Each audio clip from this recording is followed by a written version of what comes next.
I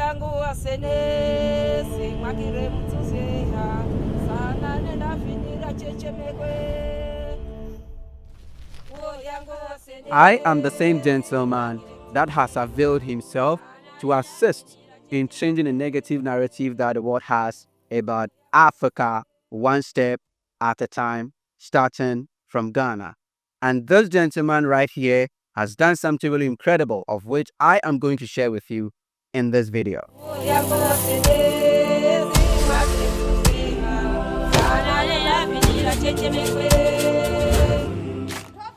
For him to have challenged the negative narrative by visiting Ghana or Africa for the very first time really tells you that Eric has a positive mindset towards Ghana. What are Eric's experiences, the challenges, the culture shocks, and how is Eric going to sell Ghana to the world?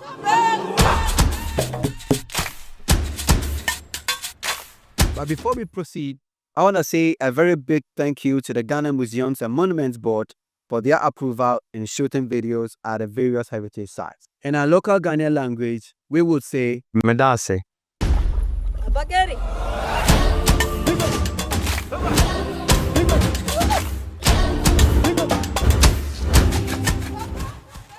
Hi, how are you?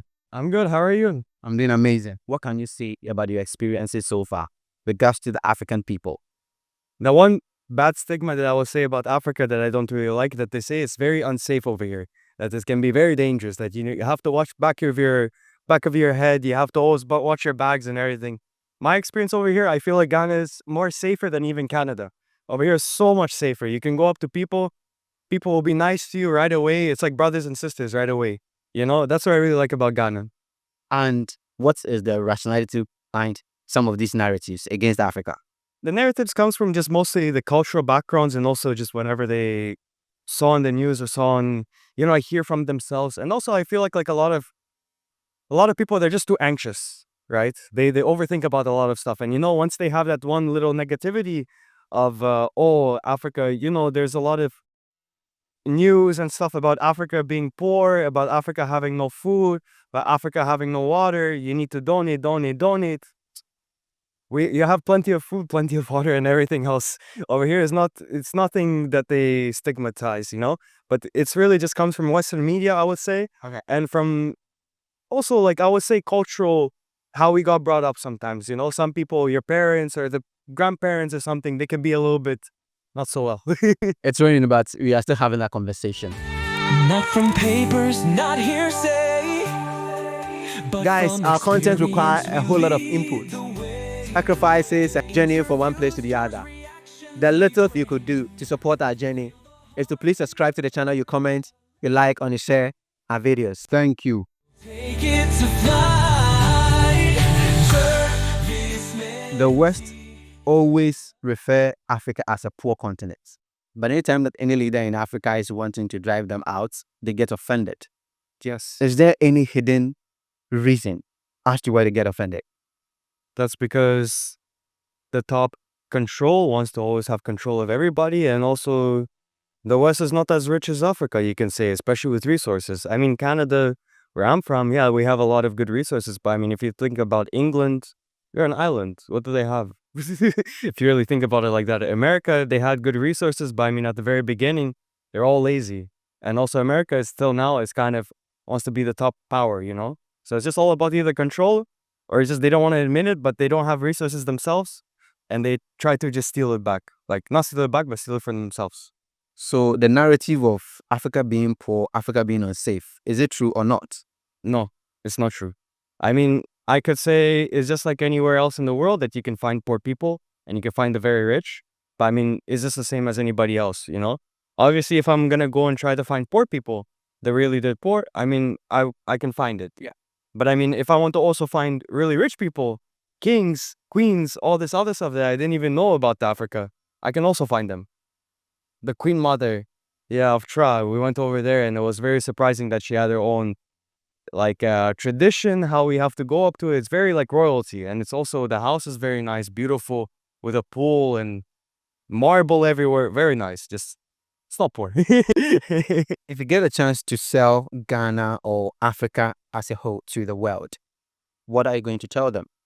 if you want to see the rich history and proper history of how the world used to be, Ghana is pretty good to actually see it, because over here, I get to experience a lot of good history, you can say, even though it's kind of negative, but it's still history, right?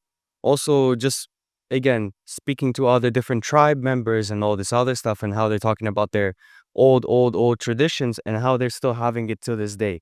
That's also very nice.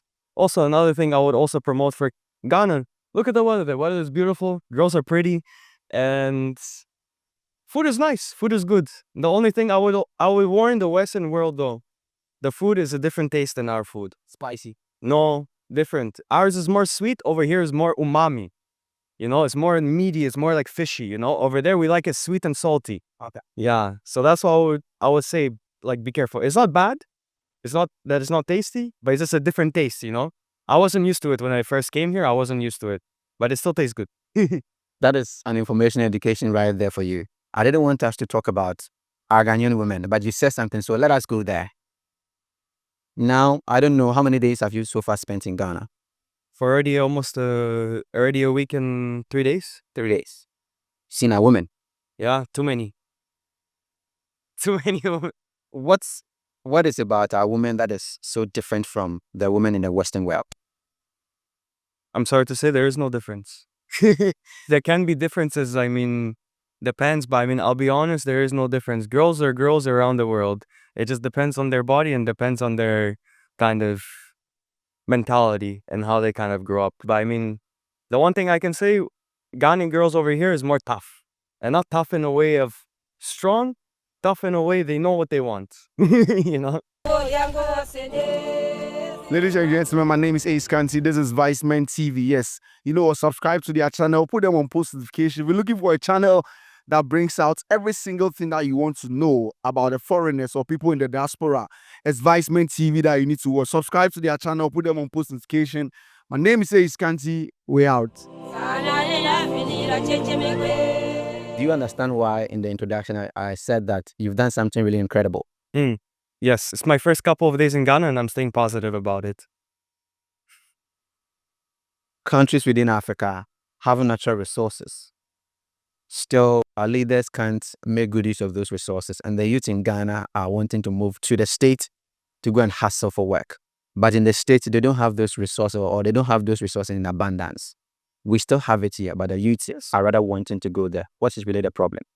The problem is the currency, I would say, because I've noticed here that the same way that you're paying, the same amount that you're paying, like 20 CDs, 50 CDs, and you're getting 1,000 CDs or 2,000 CDs, is the same back in Canada. I'm getting $2,000, I have to pay everything.